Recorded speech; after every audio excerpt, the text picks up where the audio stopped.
स्वराज्य वार्ता, आवाज जनसामान्याचा। माझं नाव हरीश श्रीराम राठोड।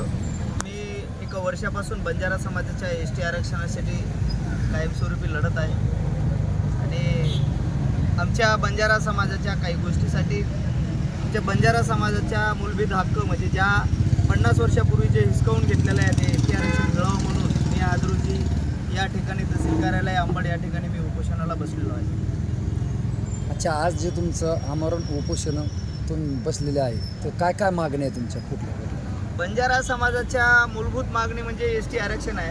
हैदराबाद गॅजेटनुसार आणि CP बेरारानुसार बंजारा समाजाला एसटी आरक्षण मिळावं म्हणून मी या ठिकाणी एका वर्षापासून मी बंजारा समाजाच्या एसटी आरक्षणासाठी लढतोय।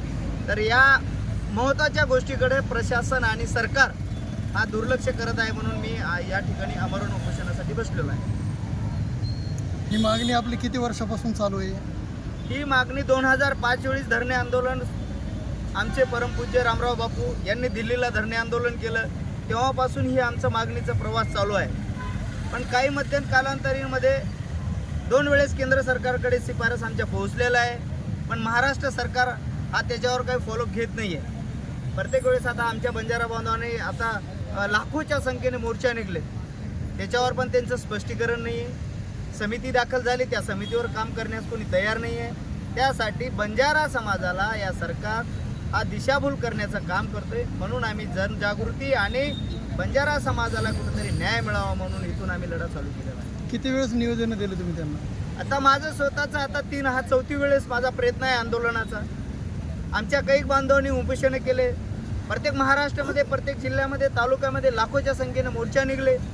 या सरकार हा झोपलेला आहे, पण येणारा काळ खूप कठीण राहणार आहे सरकारांसाठी आणि मी बंजारा समाजाला विनंती करतोय, आता वेळ आलेली आहे या सरकारला जागा करण्यासाठी आपल्याला घरातून बाहेर पडावं लागेल, तेव्हा हा सरकार कुठेतरी बंजारा समाजाला स्थान देण्यासाठी पुढे येईल असं मी अपेक्षा करतो। तुम्ही ज्या वेळेस त्यांना निवेदन दिले त्यांचा रिस्पॉन्स कसा वाटला?